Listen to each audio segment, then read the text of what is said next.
think diversity is important, and inclusion is important, and equity is important, but it can't allow us to lower our standards. We cannot do it by lowering standards. We have to do that by teaching our community to rise up to what the standard is.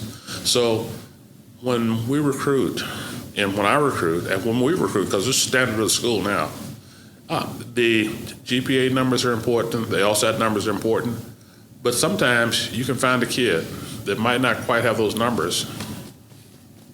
Remember, I flunked out of college. Yeah. Mm-hmm. That might not have those numbers, but they have something else that can show you that they can pass the test. And so we're really recruiting on potential. Now, when you get somebody in there, the other part of that is, and we accept that at the University of Oklahoma College of Law. Other law schools don't necessarily accept that. They'll have a class where they'll maybe flunk out a third of the class or half the class. We have a 94% graduation rate. That's because we look at people that we're going to recruit. They don't have to be perfect coming in the door, but we accept the responsibility to grow them. We accept that responsibility. We accept the responsibility to build a support system around them. And that all goes back to Dean Coates. When Dean Coates was there as the dean, one of the things he told me to do was to do whatever it takes, but at the same time, I don't want to produce substandard lawyers. Coming up in the environment that I come up in, knowing that sometimes people don't get the opportunity, and sometimes they grow up, going back to me going to college, I flunked out of college because I didn't understand why I was there. It wasn't that I didn't have the potential. It wasn't that I didn't know. It was because I didn't understand why I was there. Okay, when a Native American comes to OU Law, a Hispanic comes to OU Law, or a black person comes to OU Law, more often than not, they do not have 4 generations of lawyers in their family. So therefore, they don't really understand what they're getting into. They just know that they want to be a lawyer, and they fought to get to this point. If you got 4 generations of lawyers in your family, it's just like, I got a guy who lives across the street from me, and I love him. He is the 3rd generation lawyer in his family. Both of his kids are OU Law graduates. I recruited them and I got them. But at the same point, I never had to spend a second worrying about whether they got it when they came to law school, not a second. But there are kids there that don't even understand the environment that they're coming into. So we have to build a support system around them to get them to rise up to the standard. So first and number one, coming in the door, we have to make sure that the potential is there. Number 2, we need to build a support system around them so they don't get completely lost when they get there. One of the things I talked about yesterday was understanding that lots of Hispanics and African Americans come from families that they support their family before they even come to law school because they are the star of their family, or they wouldn't even be in the building, if you follow my drift. Yeah. Mm-hmm. So therefore, when they get there, law school is not the only thing they're dealing with. Right. So therefore, their grades might not necessarily be the first year what they're supposed to be. Plus, law school training is different than any other college. So the learning the Socratic method of teaching freaks people out. Right. So therefore, we have to understand that we have to work with them to get them to understand that this is a massive change. Therefore, their grades might not be exactly the same the first year. But when you look at them the second and third year, they're everywhere you need to be.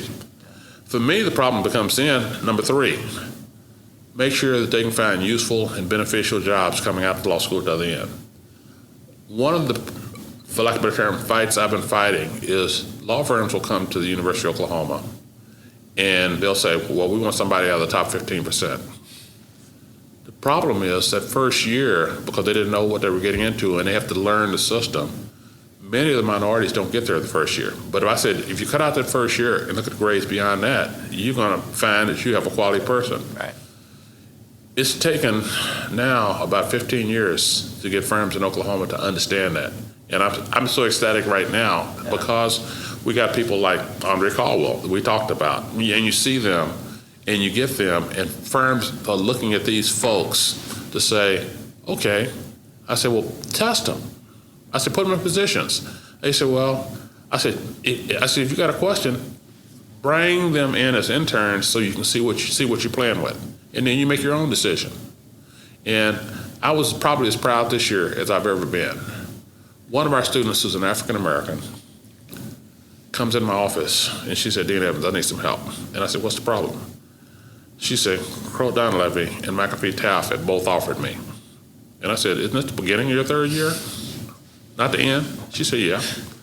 And she said, I don't know which one to go to. And I'm like, you got a year to go. I say, these are the two top law firms in the entire state. Yeah. And they have got the message that if they look at you hard enough, they're going to find something that's worthy of their firm. And here's one that has not looking for a job when she graduates, but coming into her third year, they're fighting over it. And so I'm like, okay, maybe my work is done. And my work will never be done, but you sit there and you see that I now have a whole kind of state of Oklahoma on board that we are producing quality people at OU Law. Yeah. That are going to represent your firm well. It's amazing.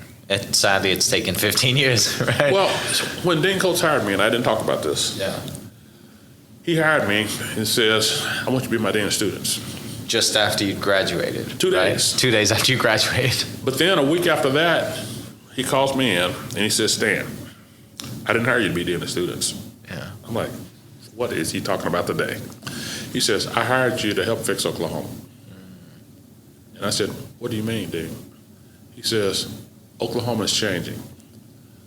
30% of the population of Oklahoma State of Oklahoma are from minority backgrounds. It's growing big time, and it's changing. We need to produce lawyers that understand the change. We need to produce lawyers that are empathetic, that's not the right word, that understand the change. We need to produce lawyers that not only minorities, but also in the majority, so that understand that people have different perspectives than the one that they have. So not only are we looking to produce minorities, we also have to produce majorities that understand why other people got there. When people talk about diversity, sometimes they talk about, well, we need to get so many of this and so many of this and so many of that. Wrong answer. What we have to do is get the whole community to understand that they have a role to play. Yeah. If I have a white student or there's going to be a white attorney, I want him to understand that everybody doesn't see the world the same way he does. I want him to have empathy for those that don't, and understanding for those that don't, so he can be, or she can be, a better lawyer. And that, to me, is the essence of what we're trying to do. It's not about the minority when you talk about diversity. It's about everybody. Yeah. It's about everybody. And if you can get that kind of thinking going on throughout the law school, then we're going to produce better lawyers, the lawyers that are going to change Oklahoma, the lawyers that are going to change the rules, the lawyers that are going to rise up to be governors and senators and congressmen and whatever. And so going into my 20-year plan, often a student will come in my office, complexion, I don't care. Yeah. And they'll say, most of the time, they're worried about what job am I going to get when I graduate from law school. I said, if that's all you're worried about, you're wasting my time. And they said, Dean Evans, I need to make sure I get that first job. I said, no, you don't. What you need to be worried about, I said, how old are you? And they said, I'm 24. I said, tell me what you're going to be when you're 44 years old. And half the time I get, haven't thought about it. Just thinking about tomorrow. Just haven't thought about it. Yeah. And I said, today, or I want to see you again tomorrow, and I want you to come in and tell me about your perfect life if everything goes the way you want it at 44 years old. Because what I want them to think about is, going back to the very first thing we talked about, every person is a VIP. Every person has the ability to make a major change in the world if they choose to. If they choose to. And what we want to produce, Dean Coates, me, and President Bourne, is people that understand that and they put themselves on the path to get there.